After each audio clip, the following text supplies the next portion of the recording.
Sup y'all, it's me, it's your boy Asmongold, and today I want to start a new series that I think a lot of people are going to find useful. If you do, go ahead and let me know, and if you don't like the series, go ahead and let me know that too. But basically it's going to be about Mythic Plus and the different tricks and strategies that you can use in the different Mythic Plus dungeons to save yourself a lot of time, or just basically make things a whole lot easier. So a lot of these tricks I would say maybe some people know about, and I'm going to try and shy away from the very obvious stuff.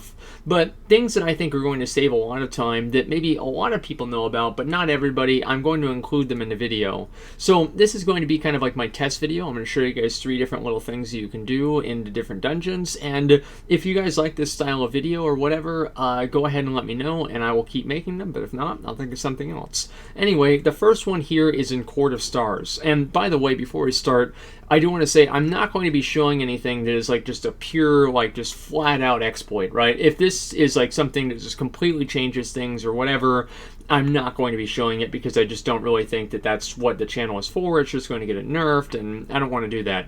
Things in this video that you'll see will probably, some of them, at least one of them I think, will probably get changed in the future. But that being said, that doesn't mean that you can't take advantage of them now. So I wanted to give you guys this information now so you can make the most of your keystones. So anyway, the first one here is in Court of Stars. On the trash up to the second boss, what you can do is after you kill the first enforcer, if the trap is up on the front, the front left, there's a little trap that's usable by either blacksmiths or by hunters. What you can do is you can take the first mini boss on top of that trap and then activate the trap on top of that mini boss, and then I'll show you guys here right here and we'll go through it.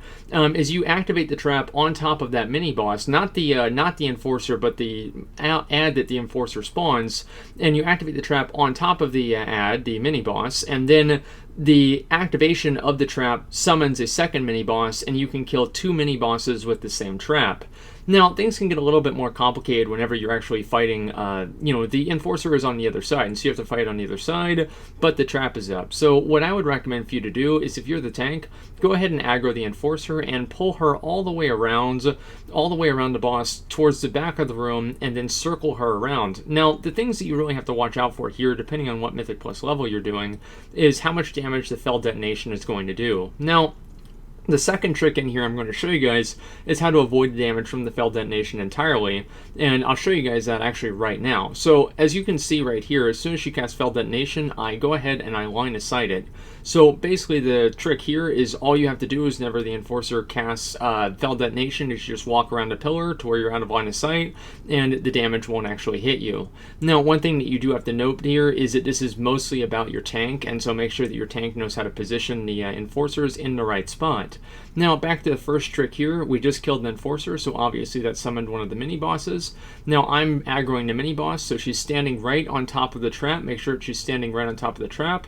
Activate the trap, and then that will automatically kill her, and then the activation of the trap will actually summon a second mini boss, and then you can pull the second mini boss right on top of the trap and kill 2 mini bosses with the same trap.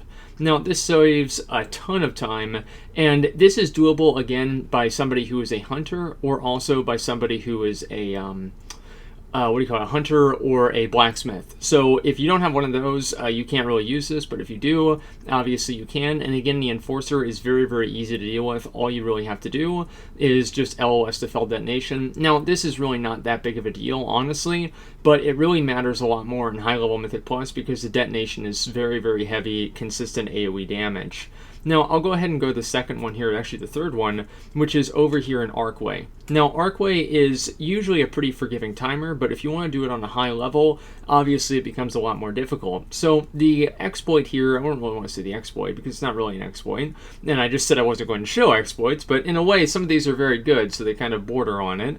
Basically, what you can do, the trick here, is that the unstable amalgamations here, as soon as you kill them, if you guys didn't know, they spread into other unstable amalgamations. So if they're bolstering, you can accidentally get like a huge, like overpowered amalgamation, and it can take a lot of time to kill it.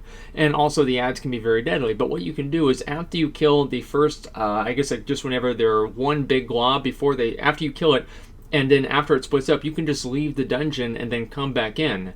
And the reason for that is because you get the kill credit, the percentage credit, as soon as you actually kill the first amalgamation after it splits. And so then you zone back in, you have everybody zone out, then you zone back in, and all of the miniature amalgamations have already despawned. Now, it's a little bit more difficult to pull all 4 of them at the same time, not just because of the AoE they do, but also the fact that the Forgotten Spirit is right there at the beginning every time anyway. But you can do this with 2 different packs. All you really have to do here is burn down the Acidic Bile, because obviously that one doesn't split apart. And then after that's dead, you kill the 2 unstable amalgamations until they split apart, and then as soon as they split apart, you zone out. Then you wait for everybody to zone out. That's very important so they actually do correctly despawn. Then after everybody's outside, you zone back in, and then just continue the instance as normal. Now, if you have a lot of AoE damage, this might not necessarily be the most efficient way of doing things, but if things are like necrotic or a number of other affixes that can really make this a lot more annoying, using this method can actually save you a lot of time, and also, as I said at the beginning, it can save you a lot of frustration and grief because you don't have to worry about AoEing them down, and you can save those AoE cooldowns for later on in the instance.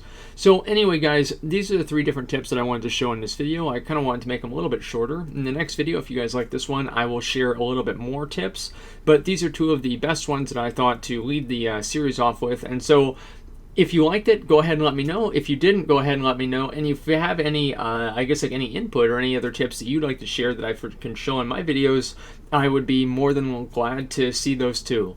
But anyway, guys, thank you very much for watching, and like, comment, and subscribe.